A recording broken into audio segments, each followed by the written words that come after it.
Ciencia en 10. Hola, soy Marcela Beltrán, soy la doctora Marcela Beltrán Sánchez, trabajo en la Universidad Nacional Autónoma de México en el Instituto de Investigaciones en Materiales y me dedico a estudiar los nanomateriales o cúmulos atómicos, es lo mismo. ¿Qué es un nanomaterial? Un nanomaterial es un grupo muy pequeñito de átomos. Son 5, 6, 7, 9, 15, 100, 200 hasta unos 3000 átomos. Todo eso ocupa escalas en metros de nanómetros, por eso se conocen como nanomateriales. ¿Y por qué los estudiamos? ¿Por qué nos interesan? Pues resulta que son impresionantemente maravillosos. Son completamente distintos a sus contrapartes en bulto, como los conocemos los materiales. Los materiales se forman a partir de elementos de la tabla periódica y ya los conocemos, todos los materiales y su funcionamiento. Por eso tenemos computadoras, lavadoras, refrigeradores, aviones y todos los procesos de tecnología del ser humano. Pues descubrimos que cuando llevas a la materia a escala nanométrica, es decir, cuando tienes 5, 10, 7, 10, 100 átomos, se comportan de otra forma. El mismo elemento adquiere propiedades que no tenía con anterioridad. Ahora es importante que te remarque que todos los materiales tienen sus propiedades, están definidas por cómo están los átomos acomodados. Si en un cubito, si en forma de diamante, si en forma de rombo. Si tú pones los átomos en las esquinas de un cubo, es distinto que ponerlos arriba de una pelota de fútbol, por ejemplo. El mismo átomo adquiere otras propiedades completamente distintas, desde más fuertes que el acero hasta más suaves que la tela. Y es el mismo átomo. Entonces, la novedad en los nanomateriales es que tienen libertad de reacomodarse los átomos. Y eso nos da nuevas propiedades para explorar. Es como tener el mundo de los materiales de nuevo, como si estuviésemos a principios de siglo descubriéndolo todo, porque cada uno va a ser diferente del siguiente. Si yo le añado un átomo más, se comporta diferente. ¿Por qué? Porque toma una forma geométrica y con libertad, porque son muy pocos átomos, son libres de moverse, que no ocurre en el sólido. En el sólido, como se tienen que acomodar ordenadamente, se restringe el movimiento de los átomos y eso determina las propiedades que ya conocíamos. En cambio, en la nanoescala son libres y entonces podemos inventar materiales. Están hechos de todos los materiales, están hechos de toda la tabla periódica, de silicio, de oro, de platino, de rodio, hay metálicos, hay de materiales alcalinos, hay hasta de gases raros. Y se hacen con técnicas experimentales, eso sí, muy sofisticadas. Hay que controlarlos, hay que controlar el tamaño y hay que controlar cómo se van a formar la geometría. Y yo a eso me dedico, a estudiarlos de manera en la computadora, de manera teórica. Yo hago ecuaciones que simulen todas las propiedades de los átomos y los hago en la computadora y predigo sus propiedades de acuerdo a su geometría.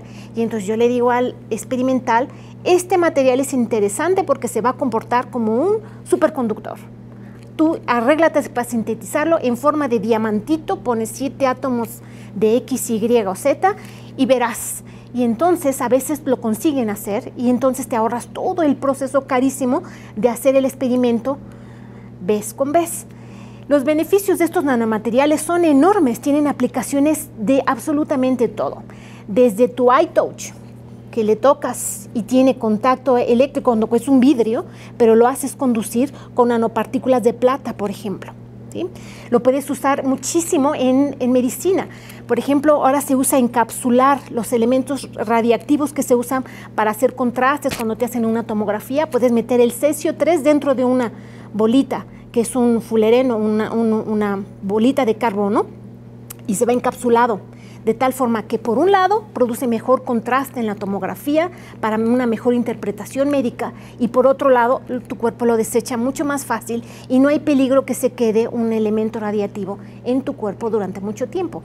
En aplicaciones para marcar tumores de cáncer, como diagnóstico de tumores de cáncer de pecho, están ya en fase de prueba, esto es una realidad. Entonces la nanomedicina y las nanoexploraciones y quizás un día hacer cirugías únicamente con nanorobots, que ya no tengan que abrirte y sacar, sino el nanorobot se encargue de entrar y destruir lo que está malo en ciertos casos. Eso es una cuasi realidad.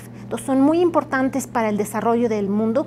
Lo que nos diferencia y que nos ha hecho progresar ha sido la ciencia de los materiales. Conforme descubrimos cosas nuevas, la ciencia avanza, la tecnología avanza en todos los ámbitos, en nuestras cámaras, nuestros teléfonos más pequeños, más funcionales, la casa inteligente que entres y se prenda la luz, se prende el horno, en fin, todos son desarrollos tecnológicos y todos vienen a consecuencia de estudios de ciencia básica, de entender cómo se comporta cada átomo conforme los pongo de una cierta forma o de otra. Entonces, la pregunta importante más seria de mi área es qué forma geométrica, qué forman esos nanomateriales. Cubos, diamantes, cubitos huecos, bolitas huecas, óvalos huecos. Eso es fundamental porque eso determina cómo se van a comportar.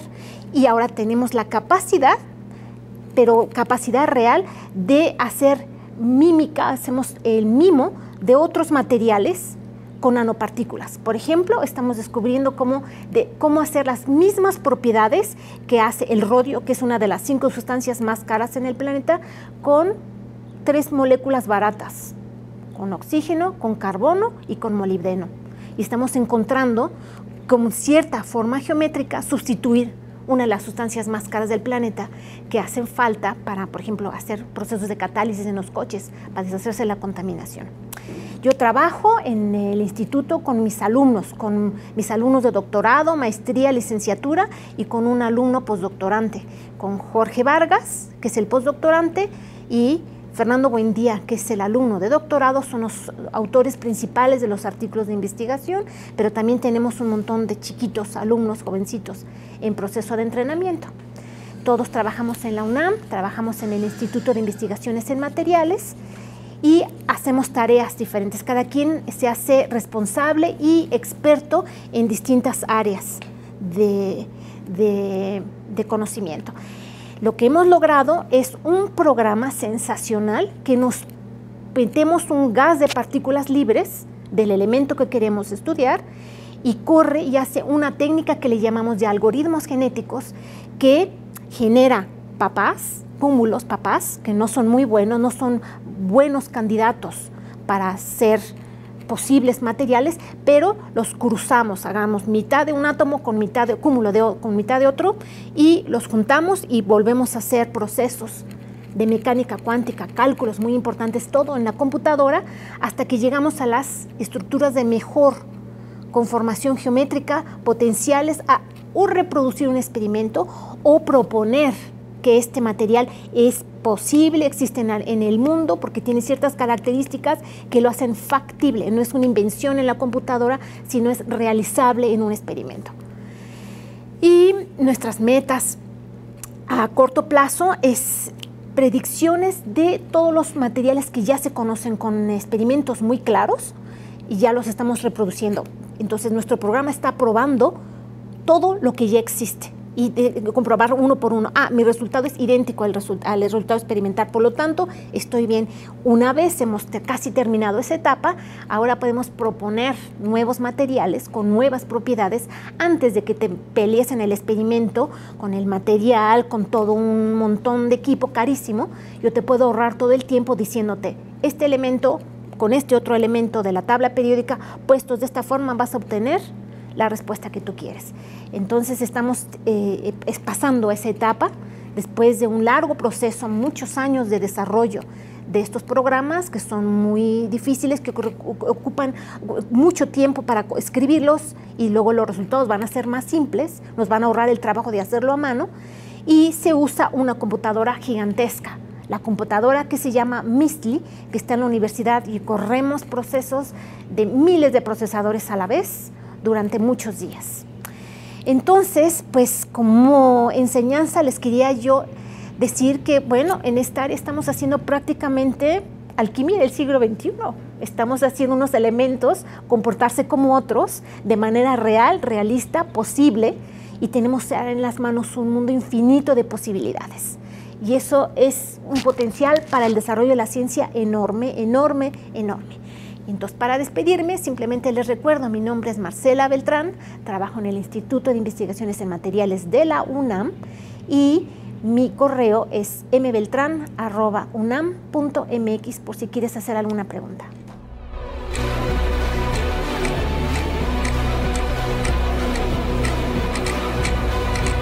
Ciencia en 10.